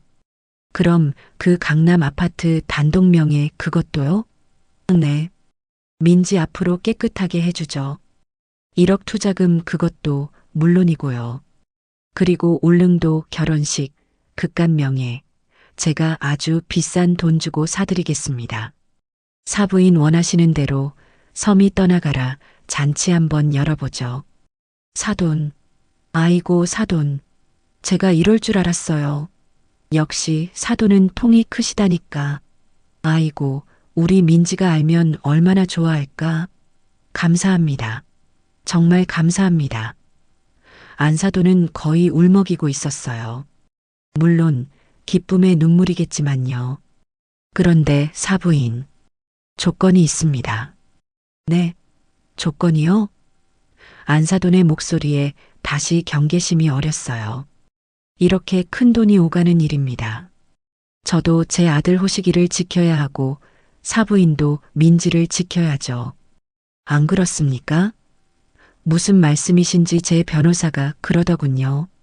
요즘은 이런 큰 재산이 오갈 때 서로를 보호하기 위해서라도 법적인 문서를 남겨야 한다고요. 우리 호식이와 민지가 정식으로 부부가 된다는 전제하에 제가 이 모든 것을 증여하겠다는 일종의 계약서가 필요합니다. 계약서요? 네. 혼전 계약서라고 하더군요. 사부인, 오해는 마세요. 이건 민지를 못 믿어서가 아니에요. 오히려 그 반대죠. 제가 이것들을 다 주겠다고 법적으로 약속을 하는 거니까요. 이건 민지를 위한 안전장치예요. 제가 나중에 딴말 못하게 못을 박는 서류죠. 어때요? 제 말에 안사돈은 잠시 고민하는 듯 했어요. 계약서라는 말은 껄끄럽지만 민지를 위한 안전장치와 내가 딴말 못하게 하는 서류라는 말이 그들의 탐욕을 자극했을 거예요. 모 사돈께서 그렇게까지 하시겠다는데 저희야 좋죠. 그럼요. 법적으로 딱 정해놓으면 저희도 마음이 편하죠. 호호. 그럼 내일 당장 저희 변호사 사무실에서 뵙죠. 박갓사돈과 민지도 꼭 함께 나오셔야 합니다. 증여받는 당사자들이니까요. 네, 그럼요. 내일 10시에 당장 가겠습니다. 전화를 끊고 저는 호식이를 바라봤어요. 엄마 정말 괜찮으시겠어요? 호식아, 엄마가 말했지. 우리는 돈으로 그들을 무너뜨릴 거라고. 내일 내가 그 계약서의 증인이 되어야 한다. 다음 날 아침 저는 박 사장이 소개해준 기업 간의 분쟁과 사기 사건을 전문으로 다루는 김앤최 법률사무소의 최 변호사 사무실에 먼저 도착해 있었어요. 호식이도 긴장된 얼굴로 제 옆에 앉아 있었죠. 정확히 10시 사무실 문이 열리고 세 사람이 들어섰어요. 안사돈, 박갓사돈, 그리고 민지. 세 사람의 얼굴은 그야말로 승리자의 표정이었어요. 안사돈은 이미 사모님이라도 된 듯 최고급 모피를 걸치고 있었고, 민지는 제게 90도로 인사를 하며 어머님, 어제 제 말실수는 용서해 주세요. 제가 너무 속상해서라며 가식적인 미소를 지었죠. 박갓사돈은 여전히 말없이 뒤에 서 있었고요. 앉으시죠. 최 변호사가 차갑게 말했어요. 저는 고영자 여사님의 법률 대리인을 맡은 최철중 변호사입니다. 오늘 작성할 혼전 계약서에 대해 설명해 드리겠습니다. 최 변호사는 준비한 서류를 그들 앞에 한 부씩 나눠주었어요. 본 계약서는 고영자 여사님께서 아들 김호식 군과 양민지 양의 혼인을 전제로 신부 양민지 양에게 다음과 같은 재산을 증여할 것을 약속하는 법적 문서입니다. 안사돈과 민지는 서류를 받아들고는 다른 내용은 읽지도 않고 증여 목록 항목에만 시선을 고정시켰어요. 증여 재산 목록. 서울시 강남구 아파트 한 채 105제곱미터. 현 시세 30억 원. 명예 양민지 단독.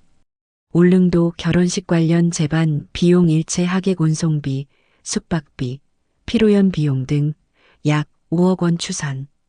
바깥사돈 양만철 사업 투자금 명목 1억 원 일시불. 어머 세상에. 민지는 입을 틀어막았고 안사돈은 두 손을 모아쥐며 감격한 표정을 지었어요. 자, 그럼 계약서의 주요 조항들을 설명해 드리겠습니다. 최 변호사가 안경을 고쳤으며 말했어요. 다른 내용은 일반적인 증여 계약과 동일합니다. 다만 가장 중요한 것은 제5조 계약의 해제 및 위약벌 조항입니다. 네, 위약 뭐요? 안사돈이 그제야 목록에서 눈을 뗐어요. 위약벌 조항입니다. 쉽게 말해 약속을 어겼을 때의 벌칙 조항이죠.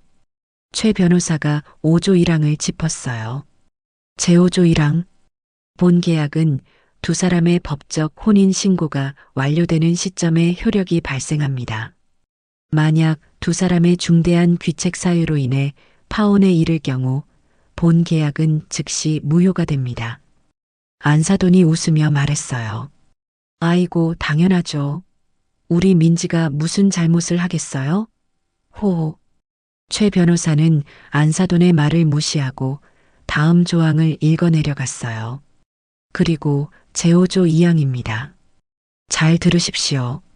만약 본 혼인이 신부 측양 민지, 안사돈, 바깥사돈 포함의 적극적인 기망행위, 즉 사기 또는 재산상의 이득을 취하기 위한 부당한 요구가 발각되어 파혼에 이르게 될 경우 신부 측은 본 계약의 효력 무효는 물론 신랑 측 고영자의 입은 정신적, 물질적 피해에 대한 보상으로 최 변호사가 잠시 멈추고 그들의 눈을 똑바로 쳐다봤어요. 본 계약서 증여 재산 목록에 명시된 총 금액 36억 원 상당의 10배에 해당하는 금액을 위약벌로서 신랑 측에 배상하여야 한다. 네, 10배요? 민지의 얼굴이 하얘졌어요. 36억에 10배? 그제야 바깥사돈도 허헉하는 소리를 내며 의자에서 엉덩이를 들썩였죠. 안사돈이 당황해서 웃음을 터뜨렸어요. 아니, 변호사님, 농담이 너무 심하시네. 10배라니요?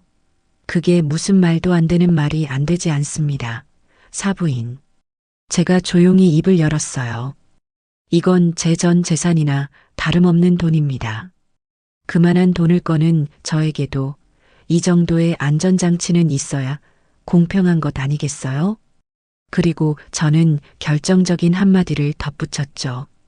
물론 사부인 댁이 저희를 속이거나 돈을 목적으로 결혼을 추진한 게 아니라면 이 조항은 사부인 댁에게 아무런 해도 끼치지 않는 그저 종이 한 장에 불과합니다. 혹시 찔리는 거라도 있으십니까? 제 말에 안사돈은 아니, 찔리긴 누가 찔려요. 라며 손사래를 쳤어요. 민지도 옆에서 엄마 당연히 우린 아니지. 그냥 사인하면 되는 거잖아. 라며 안사돈을 부추겼죠. 그들의 눈에는 이미 30억 아파트와 1억 투자금 외에는 아무것도 보이지 않았어요. 10배의 위약금 조항은 자기들과는 상관없는 일이라고 애써 무시하고 있었죠. 좋습니다. 저희는 떳떳하니까요. 당연히 서명해야죠. 이런 걸로 우리 명예를 의심하시면 곤란합니다. 사돈. 안사돈은 자기가 먼저 펜을 집어들어 서명란에 이름을 휘갈겼어요. 민지야, 너도 하고. 여보, 당신도 증인으로 서명해요. 우리가 이렇게 떳떳하다는 걸 보여드려야지. 민지와 바깥사돈까지 세 사람 모두 계약서의 모든 페이지마다 간인을 찍고 마지막 서명란에 이름을 적어 넣었어요. 최 변호사가 계약서 3부를 확인하고 그들에게 한 부를 건네주었죠. 자, 그럼 계약은 성립되었습니다. 안사돈은 계약서를 마치 보물단지처럼 가방 깊숙이 넣으며 환하게 웃었어요. 아이고 사돈, 이제 정말 한가족이네요. 우리 민지 잘 부탁드립니다. 네, 사부인. 이제 정말 돌이킬 수 없게 되었네요. 저는 그들을 보며 의미심장한 미소를 지었습니다. 그들은 자신들이 360억 원짜리 시한폭탄에 스스로 서명했다는 사실은 꿈에도 모른 채 의기양양하게 변호사 사무실을 떠났습니다. 계약서의 서명이 끝나자마자 안사돈의 태도는 180도 달라졌어요. 이제 저는 사돈이 아니라 자기 집안의 금고라도 되는 듯 행동했죠. 계약서의 잉크가 마르기도 전에 전화가 걸려왔어요. 사돈, 저예요. 호호. 계약서도 썼겠다. 이제 정말 한시름 났네요. 그러시군요. 저도 그렇습니다. 그래서 말인데요, 사돈. 그 계약서에 있던 바깥사돈 사업 투자금 1억 원 말이에요. 네. 그건 결혼식 날짜에 맞춰서 아이고, 사돈. 답답하시긴. 안사돈이 제 말을 또 끊었어요. 사업이라는 게 타이밍이 생명이잖아요. 결혼식까지 기다리다가는 기계 들여올 거 다 놓친단 말이에요. 지금 당장 돈이 급해요. 계약서도 썼는데 설마 그거 하나 못 믿으시고 안 주실 건 아니죠? 올 것이 왔구나. 저는 이 순간을 기다리고 있었어요. 사부인. 그건 계약 위반입니다. 혼인 신고 후에 지급하기로 하니. 사돈. 진짜 융통성 없으시네. 그럼 결혼을 당장 다음 주로 앞당기든가요? 우리가 사돈을 속일 사람들이에요? 우리가 서명까지 했잖아요. 저는 잠시 침묵하다가 아주 관대한 목소리로 말했어요. 알겠습니다, 사부인. 그렇게 급하시다면야 제가 예외를 적용해 드려야죠. 어머, 진짜요? 사돈. 네. 하지만 조건이 있습니다. 1억 원이라는 큰 돈을 그냥 계좌로 싸드릴 수는 없어요. 저도 투자를 하는 입장인데 바깥사돈의 사업 계획이라도 직접 들어보고 현장도 좀 둘러봐야 하지 않겠어요? 제 말에 안사돈은 잠시 주춤했어요. 또 현장 답사 타령이냐 하는 표정이 눈에 선했죠. 그래서 말입니다. 어차피 울릉도 결혼식장도 최종 점검해야 하잖아요. 제가 그 1억 원을 현금으로 준비해서 이번 주말에 울릉도로 직접 가지고 들어가겠습니다. 현장에서 바깥사돈 말씀도 들어보고 식장도 마지막으로 점검하고 그 자리에서 제가 돈을 시원하게 건네드리죠. 어때요? 현금 1억 원을 직접 가지고 온다는 말에 안사돈의 목소리가 흥분으로 떨리기 시작했어요. 네. 현금으로요? 어머, 사돈. 뭘 그렇게까지 제 성의입니다. 직접 얼굴 보고 드려야 제 마음도 편하죠. 아이고, 사돈. 감사합니다. 그럼요, 오셔야죠. 오셔서 저희 사업 현장도 보셔야죠. 그럼 이번 주말에 오시는 거죠? 제가 울릉도 최고급 리조트로 싹 다 준비해 놓겠습니다. 배편도 제일 좋은 걸로요. 그렇게 해주시죠. 저하고 호식이 그리고 제 개인 자금을 관리해주는 비서가 한 명 따라갈 겁니다. 투자 관련 서류 처리를 도와줄 사람이라서요. 네네. 몇 분이 오시든 저희가 여왕님처럼 모시겠습니다. 어서 오세요, 사돈. 안사돈은 신이 나서 전화를 끊었어요. 저는 그 즉시 박 사장에게 연락했죠. 박 사장님, 저입니다. 이번 주말 울릉도에 들어갑니다. 드디어 올 것이 왔군요, 회장님. 네. 말씀드린 대로 가장 믿을 만한 직원 한 명을 제 개인 비서로 붙여주십시오. 장비는 가장 확실한 걸로 준비해 주시고요. 걱정 마십시오. 저희 최고 에이스인 최 실장을 붙여드리겠습니다. 증거 확보는 완벽할 겁니다. 그리고 주말 저와 호식이 그리고 박 사장이 보낸 최 실장은 울릉도로 향하는 배에 올랐어요. 최 실장은 30대 후반에 아주 빈틈없어 보이는 남자였죠. 그의 가방 안에는 1억 원의 현금과 함께 최첨단 녹음 장비가 들어 있었어요. 배가 울릉도에 가까워질수록 호식이의 얼굴은 창백해졌어요. 엄마, 저 속이 안 좋아요. 멀미 때문이 아닌 것 같아요. 호식아, 정신 똑바로 차려라. 오늘이 마지막 고비다. 우리는 오늘 그들의 목소리가 담긴 빼도 박도 못할 증거를 손에 넣어야 해. 그래야 우리가 이길 수 있다. 네, 알아요. 엄마, 저 연기 잘할 수 있겠죠? 넌 연기하는 게 아니야. 넌 그냥 그동안 내가 봐왔던 사랑에 빠진 바보 역할을 한 번 더 하면 되는 거란다. 도동항에 배가 도착하자 부두에는 세 사람이 아주 요란하게 플래카드를 들고 서 있었어요. 우주 최강 사돈 고영자 여사님, 울릉도 방문을 격하게 환영합니다. 안사돈과 민지는 저와 호식이에게 달려와 꽃목걸이를 걸어주며 호들갑을 떨었고, 박갓사돈은 최 실장의 손에 들린 묵직한 가방에서 눈을 떼지 못하더군요. 아이고 사돈, 오시느라 고생 많으셨어요. 엄마, 오빠, 이쪽으로 와요. 최고급 리조트, 제일 좋은 방으로 잡아놨어요. 그들이 예약한 리조트는 울릉도에서 가장 비싸다는 해안 절벽 위의 풀빌라였어요. 물론 이 비용도 나중에 다 저에게 청구할 생각이었겠죠. 안사돈은 일부러 저와 호식이를 가장 전망 좋은 프레지덴셜 스위트에 묵게 하고 자기들 가족은 바로 그 옆방인 로열 스위트에 묵었어요. 최 실장은 저희 스위트룸의 작은 서브룸에 짐을 풀었죠. 사돈, 잠시 쉬고 계세요. 저녁에 저희가 성대한 만찬을 대접할게요. 세 사람이 자기들 방으로 돌아가자마자 최 실장이 움직이기 시작했어요. 회장님, 아드님, 지금부터입니다. 최 실장은 가방에서 전문가용 청진기처럼 생긴 장비를 꺼냈어요. 그리고 저희 스위트룸과 그들의 로열 스위트룸이 맞닿아 있는 벽으로 다가갔죠. 이 리조트는 방음이 잘 되어 있는 편입니다만 이 장비는 벽을 투과하는 미세한 진동을 잡아내서 음성으로 변환시킵니다.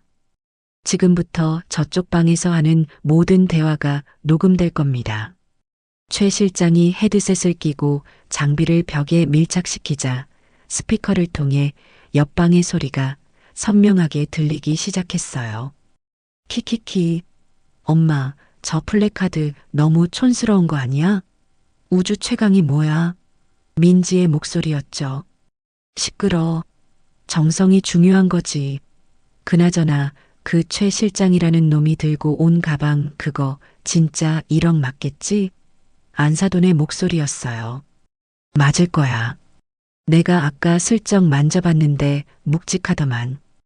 허허, 박갓사돈이었죠. 아, 진짜. 저 노인네 쓸데없이 꼼꼼해서는 현금은 무슨 현금이야. 그냥 계좌로 싸주면 될 것이지. 여기까지 사람을 오라가라 하고. 민지의 투덜거림이었어요. 아, 조용히 못해? 그 노인네가 꼼꼼해서 계약서까지 썼으니 우린 더 확실해진 거야. 이제 저 돈 받고 결혼식 올리고 아파트 명의만 딱 넘어오면 게임 끝이야. 안사돈의 흥분한 목소리였죠.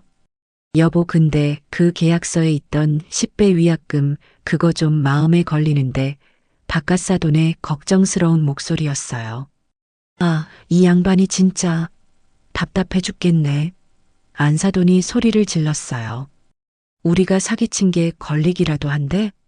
그냥 울릉도 전통이라고 했는데 그게 사기야? 그리고 사업 투자하겠다는데. 그게 기망이냐고. 법적으로 아무 문제 없어. 그 노인네가 우리한테 사기당했다는 걸 증명할 수 있을 것 같아? 절대 못해.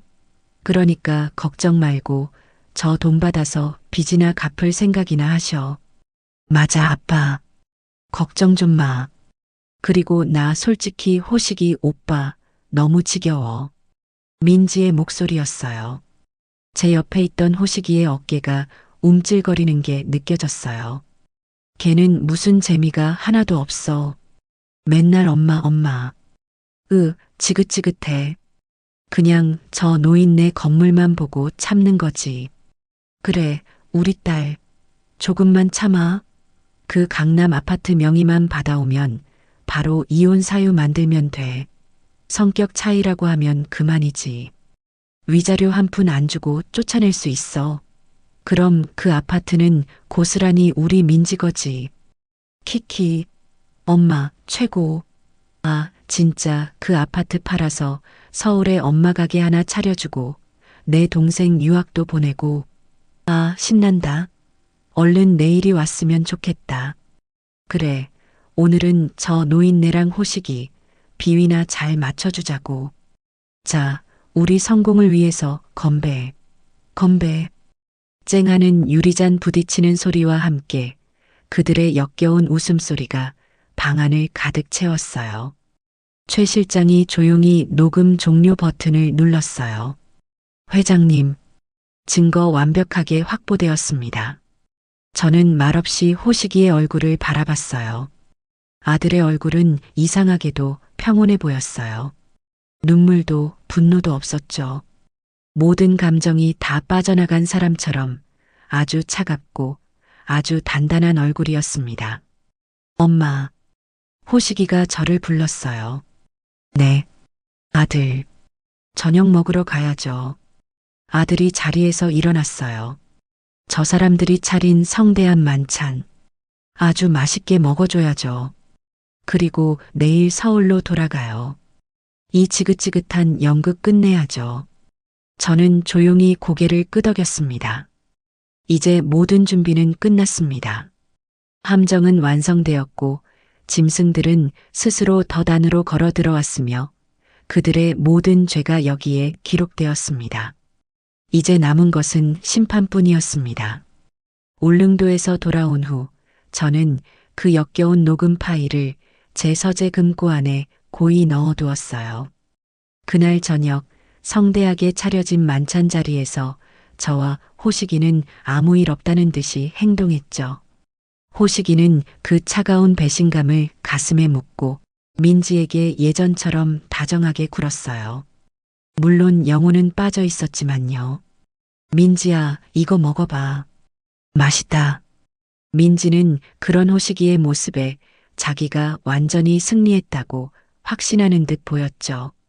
안사돈과 바깥사돈은 1억 원이 곧 손에 들어온다는 생각에 제게 연신 아부를 떨어대더군요.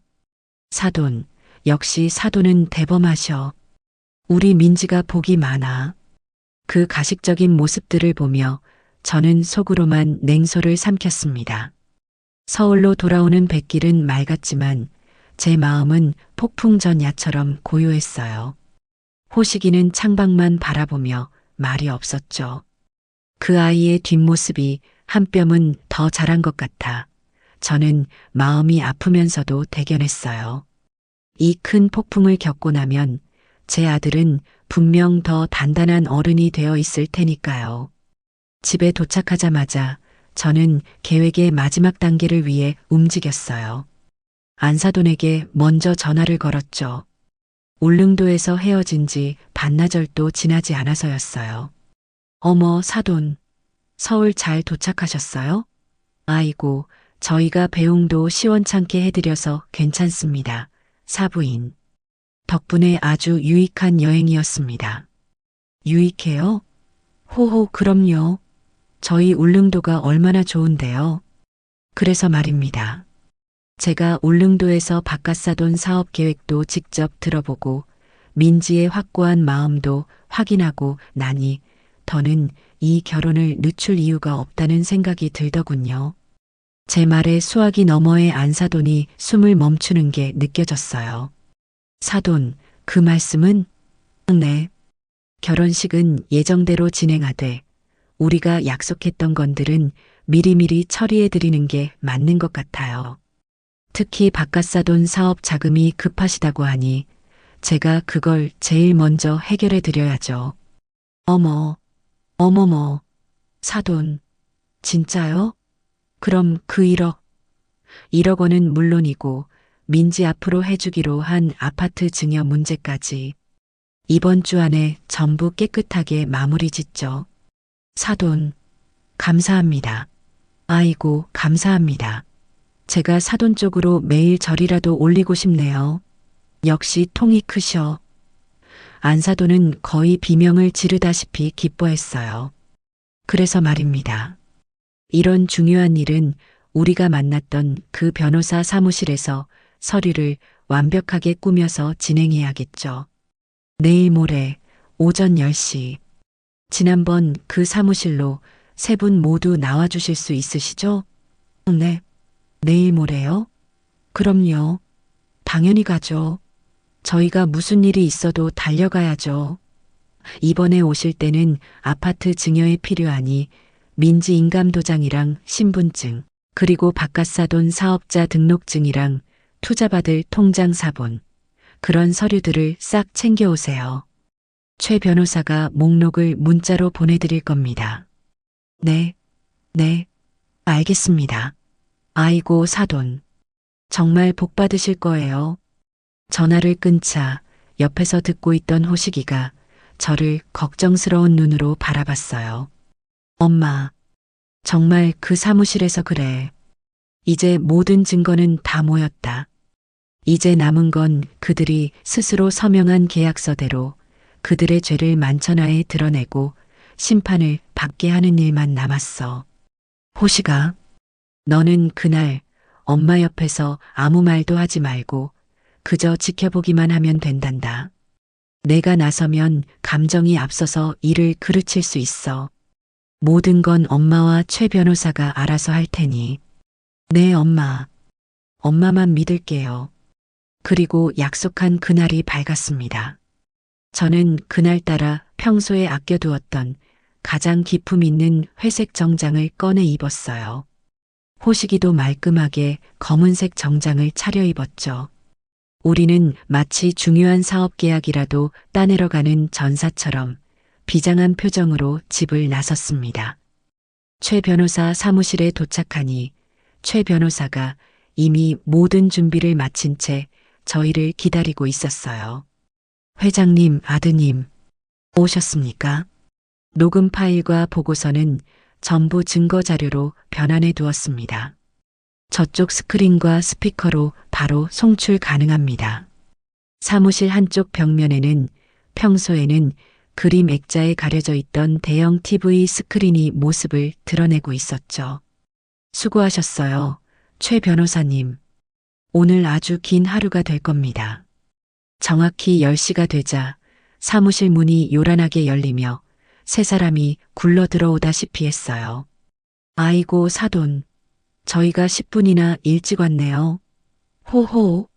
안사돈은 그 며칠 사이에 또 어디서 구했는지 더 번쩍거리는 모피 코트를 입고 있었어요. 그녀의 얼굴은 탐욕과 흥분으로 번들거리고 있었죠. 민지는 이미 자기가 강남 사모님이라도 된 듯 아주 도도한 표정으로 핸드백을 고쳐매며 들어왔어요. 저를 보더니 어머님 일찍 오셨네요. 라며 가식적인 미소를 짓더군요. 바깥사돈은 1억 원이 든다는 생각에 평소의 무기력함은 온데간데 없고 눈을 반짝이며 최 실장이 있던 자리를 두리번거렸어요. 오늘은 현금 가방이 없으니 불안한 모양이었죠. 앉으시죠. 오늘 날씨가 참 좋네요. 제가 웃으며 말하자 안사돈이 냉큼 맞장구를 쳤어요. 그럼요, 사돈. 이렇게 좋은 날 우리 민지 인생이 활짝 피는 날이네요. 다 사돈 덕분이에요. 자, 그럼 본론으로 들어가죠. 최 변호사가 지난번처럼 차가운 목소리로 회의를 시작했어요. 오늘은 약속드린 대로 고영자 여사님께서 양민지 양에게 아파트를 증여하는 부동산 증여 계약서와 바깥다돈 양만철님의 사업에 1억 원을 투자하는 투자 약정서에 최종 서명 날인을 하는 날입니다. 최 변호사는 두툼한 서류 뭉치 2개를 테이블 위에 올려놓았어요.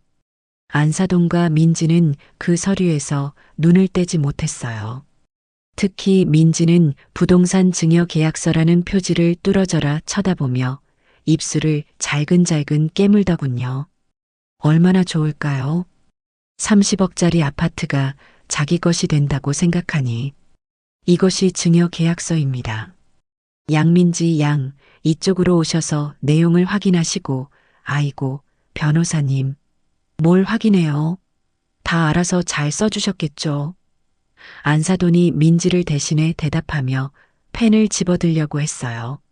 잠깐만요, 사부인. 제가 그 손을 조용히 막아세웠어요. 네, 사돈? 안사돈의 얼굴에 순간 당혹감이 스쳤죠. 혹시 이 노인네가 마음이 변했나? 하는 표정이었어요. 저는 그들의 불안한 시선을 즐기며 천천히 입을 열었어요. 이렇게 좋은 날, 이렇게 모든 일이 술술 풀리는 날 그냥 서류에 도장만 찍고 헤어지기엔 너무 아쉽지 않나요? 그게 무슨 제가 2분, 아니 3분을 위해 작은 선물을 하나 준비했습니다. 우리 민지와 호식이의 결혼을 축하하는 의미에서요. 저는 제 가방에서 리모컨을 하나 꺼내 들었어요. 사무실이 좀 답답했는데 저 스크린으로 울릉도의 시원한 바다 풍경이라도 보면서 기분 좋게 도장을 찍는 게 어떨까 싶어서요. 저는 리모컨의 ON 버튼을 눌렀습니다. 액자 뒤에 숨어있던 거대한 TV 화면이 팟하고 켜졌어요. 하지만 화면에 나타난 것은 울릉도의 아름다운 풍경이 아니었어요. 처음에는 검은 화면만 보였죠. 3사람 모두 어리둥절한 표정으로 저와 스크린을 번갈아 쳐다봤어요. 그리고 정적을 깨고 스피커를 통해 아주 익숙한 목소리가 흘러나오기 시작했습니다. 키키키, 엄마, 저 플래카드 너무 촌스러운 거 아니야?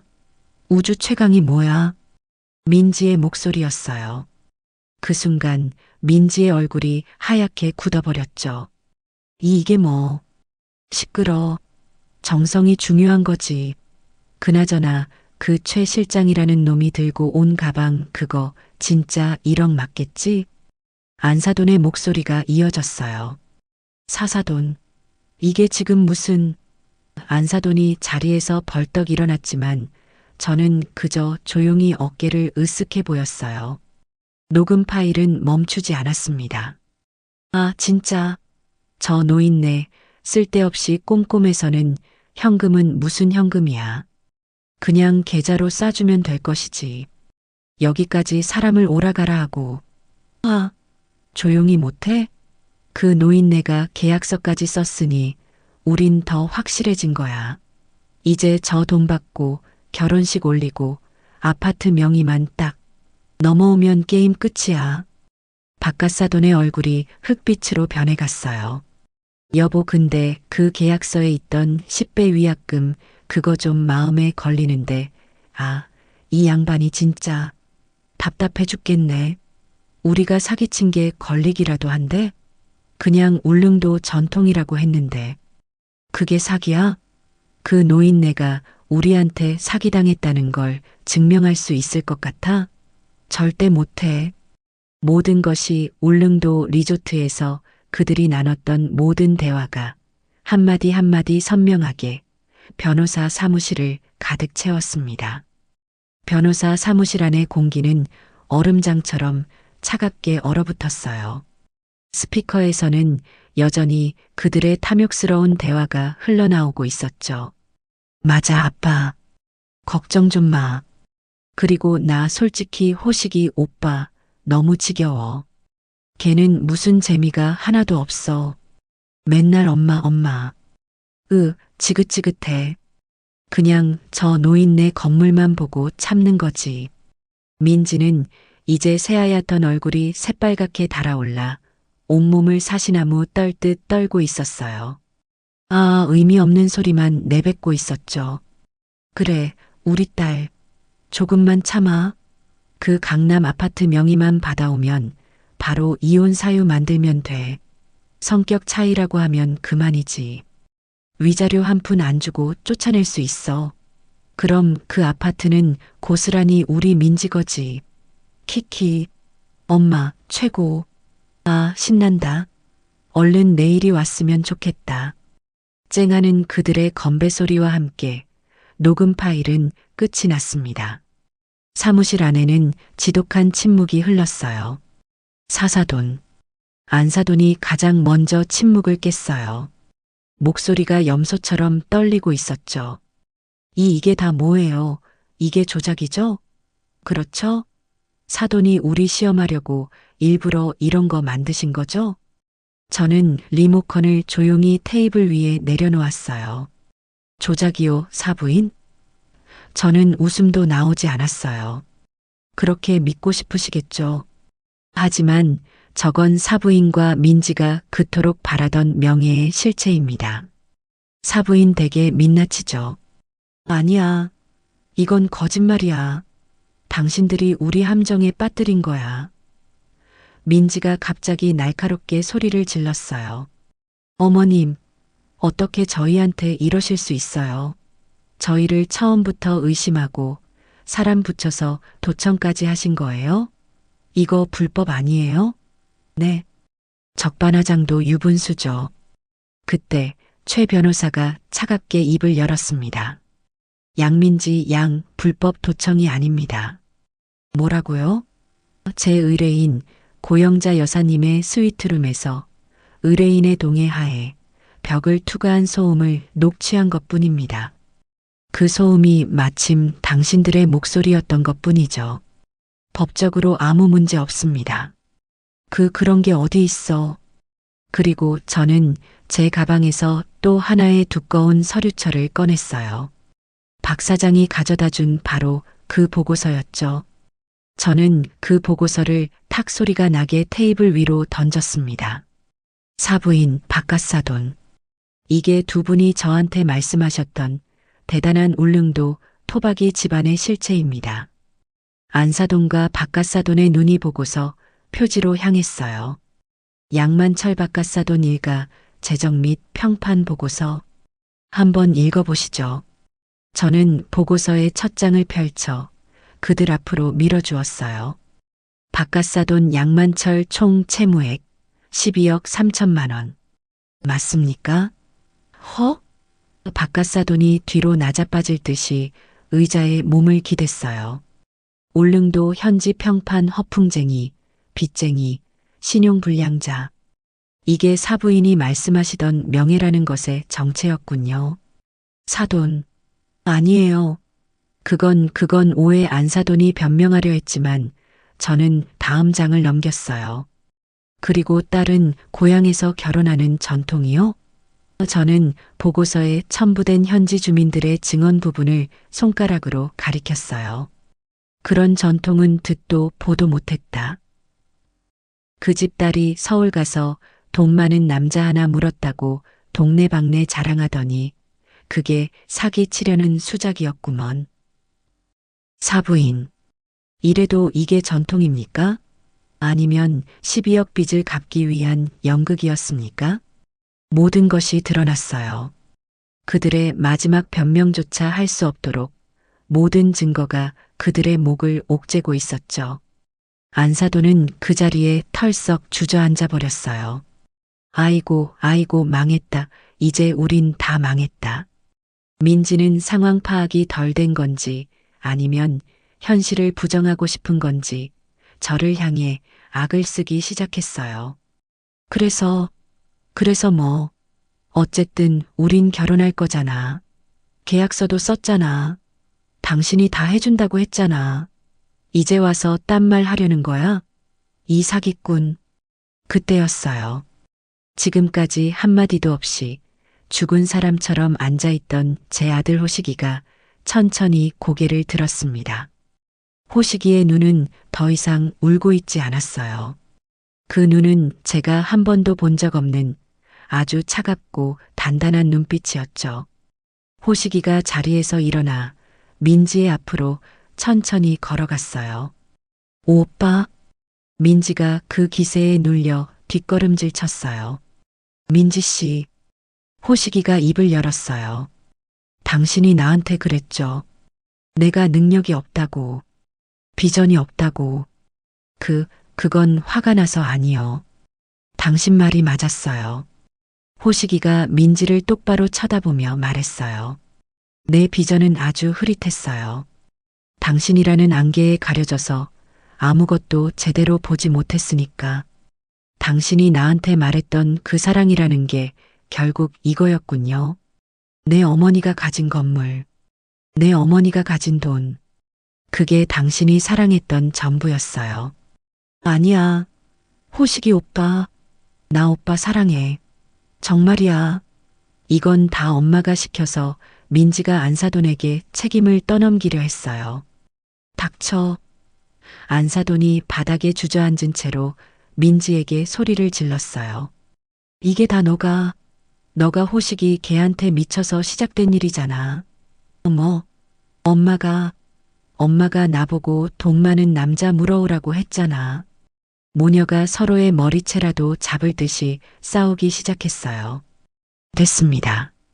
호식이의 차가운 한마디가 그들의 싸움을 멈췄어요. 양민지 씨, 당신이 나한테 말했죠. 이런 푼돈에 벌벌 떠는 집안이랑은 명예가 안 서서 결혼 못 하겠다고. 그 말 지금 내가 당신한테 돌려줄게요. 호식이는 제게로 돌아와 제 옆에 섰습니다. 당신처럼 명예가 뭔지도 모르고 사랑을 돈으로만 계산하는 천박한 집안과는 우리 집안 명예가 서질 않아서 결혼 못 하겠습니다. 이 결혼, 오늘 지금 이 자리에서 없던 일로 하죠. 아들의 단호한 선언이었어요. 그 순간 민지는 모든 것이 끝났다는 것을 깨달은 듯 했어요. 안 돼. 민지가 호식이의 다리를 붙잡으려 했어요. 오빠, 잘못했어. 내가 다 잘못했어. 제발 용서해줘. 나 오빠 없으면 못 살아. 네. 오빠, 어머님, 제가 죽을 죄를 졌어요. 제발 한 번만 용서해 주세요. 제가 평생 어머님 종처럼 살게요. 네. 안사돈도 무릎으로 기어와 제 구두를 붙잡았어요. 사돈 아니 회장님, 제가 잠시 돈에 눈이 멀어서 우리 바깥 양반 빚 때문에 제발 이 일만 덮어주세요. 저희가 다 포기할게요. 그냥 조용히 울릉도로 내려갈게요. 바깥사돈도 그제야 정신이 들었는지 제 앞에 엎드려 머리를 조아렸어요. 죄송합니다. 다 제 잘못입니다. 사무실은 순식간에 눈물바다가 되었어요. 그들의 비굴한 용서가 귓전을 때렸죠. 저는 저를 붙잡은 안사돈의 손을 차갑게 뿌리쳤습니다. 사부인, 용서요? 덮어달라고요? 저는 조용히 자리에서 일어났어요. 사부인 되기 원했던 건 용서가 아니었잖아요. 저는 테이블 위에 있던 부동산 증여계약서와 투자 약정서를 집어들어 그들의 눈앞에서 갈기갈기 찢어버렸습니다. 안 돼. 민지의 비명이 터져나왔죠. 당신들이 원했던 건 이거 아니었나요? 저는 찢어진 종이 조각을 그들 머리 위로 뿌렸어요. 그리고 저는 최 변호사를 바라봤습니다. 최 변호사님, 이제 진짜 계약서를 꺼내주시죠. 네, 진짜 계약서? 안사돈이 눈물 콧물로 범벅이 된 얼굴로 저를 올려다봤어요. 설마 잊으신 건 아니겠죠, 사부인. 저는 금고에 보관했던 그들이 직접 서명했던 그날의 계약서, 혼전 계약서 사본을 꺼내 들었습니다. 당신들이 스스로 서명했던 바로 이 계약서 말입니다. 이게 다시 나와요? 안사돈은 바닥에 주저앉은 채 제가 들고 있는 혼전 계약서를 보며 경악을 금치 못했어요. 찢겨진 아파트 증여 계약서 조각들 사이에서 그 계약서는 유독 더 선명하게 보였죠. 사부인, 기억나시죠? 지난번에 우리 법적 효력이 있는 서류에 서명을 했잖아요. 사부인 댁이 그토록 원하던 안전장치 말입니다. 저는 계약서를 펼쳐 그들의 코앞에 들이밀었어요. 그들의 서명과 인감이 선명하게 찍혀 있었죠. 사돈, 이건 그냥 우리가 서로 믿자고. 믿음이요? 좋습니다. 그럼 그 믿음을 바탕으로 이 계약서에 적힌 대로 이행을 해야죠. 저는 계약서의 5조 2항을 손가락으로 짚으며 그들이 들을 수 있도록 큰 소리로 읽기 시작했어요. 제5조 2항. 만약 본 혼인이 신부 측양 민지, 안사돈, 바깥사돈 포함의 적극적인 기망행위, 즉 사기 또는 재산상의 이득을 취하기 위한 부당한 요구가 발각되어 파혼에 이르게 될 경우, 저는 잠시 말을 멈추고 하얗게 질린 세 사람의 얼굴을 천천히 둘러보았어요. 신부 측은 본 계약의 효력 무효는 물론 신랑 측 고영자의 입은 정신적, 물질적 피해에 대한 보상으로 저는 숨을 한번 깊게 들이마시고 가장 중요한 부분을 또박또박 읽어내려갔습니다. 본 계약서 증여 재산 목록에 명시된 총 금액 36억 원 상당의 10배에 해당하는 금액을 위약벌로서 신랑 측에 배상하여야 한다. 사무실 안은 그 어떤 소리도 들리지 않았어요. 그들은 마치 그 숫자가 무슨 뜻인지 이해하지 못하는 사람들처럼 멍한 표정을 짓고 있었죠. 자, 잠깐만요. 민지가 더듬거리며 말했어요. 36억 곱하기 10? 네, 맞아요. 제가 친절하게 계산을 도와주었죠. 360억 원입니다. 민지 양. 미쳤어요? 민지가 갑자기 히스테릭하게 웃기 시작했어요. 하하, 360억? 지금 우리한테 그 돈을 내놓으라는 거예요? 이 노인네가 진짜... 양민지. 최 변호사가 민지의 말을 엄하게 끊었어요. 본 계약서는 양측의 합의 하에 작성되었으며 특히 위약벌 조항에 대해서는 본 변호사가 구두로 그 위험성을 수차례 고지하였습니다. 그럼에도 불구하고 당신들 세 사람 모두가 직접 서명하고 간인까지 마친 완벽하게 법적 효력을 갖춘 계약서입니다. 바깥사돈이 그제야 사태의 심각성을 깨닫고 고개를 저으며 소리쳤어요. 말도 안 돼. 그게 어떻게 법이야. 그건 사기야, 사기. 우리가 돈이 어디 있다고 360억을 내놔. 사기라뇨, 바깥사돈. 제가 차갑게 말했어요. 사기는 당신들이 저와 제 아들에게 친 것이 사기입니다. 저는 그저 당신들이 스스로 판 무덤에 당신들 이름이 적힌 비석을 세워준 것뿐이에요. 못 내. 아니, 못 줘. 배째. 우리 돈 없어. 10원 한 장도 못 줘. 안사돈이 갑자기 태도를 바꾸어 바닥에 드러누워 발버둥 치기 시작했어요. 아이고, 사람 살려. 이 노인네가 우리 집안 다 죽이네. 사기 결혼으로 우리 딸 인생 망치고 돈까지 뜯어내네. 참으로 가관이었죠. 저는 더 이상 그들의 추태를 봐줄 생각이 없었어요. 최 변호사님, 네, 회장님. 지금 당장 본 계약서와 오늘 확보한 증거 자료 녹음 파일, 보고서를 첨부하여 저들 세 사람을 상대로 위약벌 청구 조송을 진행해 주십시오. 단 한 푼도 깎아줄 생각 없습니다. 법대로, 원칙대로 모든 것을 집행해 주시기 바랍니다. 알겠습니다, 회장님. 즉시 집행하겠습니다. 최 변호사의 말에 안사돈의 발버둥이 뚝 멎었어요. 소소송? 진짜로 소송을 하겠다고요? 그럼 제가 농담하는 것처럼 보이십니까, 사부인? 저는 제 가방을 챙겨 들고 자리에서 일어났어요. 당신들이 그토록 중시하던 명예의 값이 360억 원입니다. 그 값이 너무 비싸다고 생각지 마세요.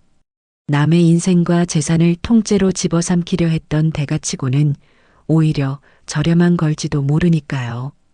안 돼. 사돈. 회장님, 잘못했어요. 제발 소송만은. 여보, 민지야. 뭐해? 빨리 회장님 붙잡아. 세 사람이 제게 달려들려 했지만 최 변호사와 사무실 직원들이 그들을 막아섰습니다. 나가시죠. 여기는 저희 사무실입니다. 더 이상 소란 피우시면 업무 방해로 경찰을 부르겠습니다. 저는 그 아비규환의 현장을 뒤로하고 호식이와 함께 사무실을 유유히 빠져나왔습니다. 제 등 뒤로 민지의 악에 바친 울음소리와 안사돈의 저주 섞인 고함 소리가 들려오는 것 같았죠. 그로부터 몇 주 뒤 예상대로 법정 싸움이 시작되었어요. 그들은 어떻게든 돈을 구했는지 변호사를 선임해서 저희를 혼인 빙자 사기와 협박으로 역고소를 했더군요. 계약서 자체가 불공정 계약이므로 무효라고 주장했죠. 하지만 재판은 싱거울 정도로 빠르게 끝났습니다. 법정에는 그들이 울릉도 리조트에서 나눴던 그 역겨운 대화가 그대로 울려 퍼졌어요. 저 노인네 건물만 보고 참는 거지. 명의만 받아오면 바로 이혼 사유 만들면 돼. 판사님은 그 녹음 파일을 듣는 내내 굳은 표정을 풀지 않으셨죠. 그리고 박 사장이 수집한 12억 원의 빚 내역과 거짓 전통에 대한 증인들의 진술서가 증거로 제출되었습니다. 마지막으로 그들 세 사람이 환하게 웃으며 서명했던 혼전 계약서가 스크린에 띄워졌죠. 판사님은 그들에게 물었어요. 피고들은 이 계약서에 서명할 당시 10배의 위약벌 조항에 대해 설명을 듣지 못했습니까? 안사돈과 민지는 듣긴 들었지만 그게 농담인 줄이라며 말끝을 흐렸어요. 성인이 법률 대리인이 동석한 자리에서 서명한 계약서를 농담으로 치부합니까? 판사님의 엄한 질책에 그들은 아무 말도 하지 못했죠. 결과는 당연히 저희의 완벽한 승소였습니다. 법원은 그들의 혼인 시도가 적극적인 기망행위에 의한 사기임을 인정했어요. 그리고 위약벌 조항 또한 계약 당시 양측의 자유로운 의사로 합의된 것이므로 유효하다고 판결했습니다. 물론 그들에게 360억 원이라는 현금은 없었죠. 하지만 법원의 판결은 무서웠습니다. 그들 명의로 된 모든 재산에 대한 압류가 시작되었어요. 울릉도에 있던 경매로 넘어가기 직전이었던 그 집과 얼마 남지 않았던 땅. 안사돈이 가지고 있던 얼마 안 되는 예금 민지가 그동안 명품을 사모으느라 들었던 적금 통장까지 모든 것이 법원의 집행하에 저희 쪽으로 넘어왔습니다.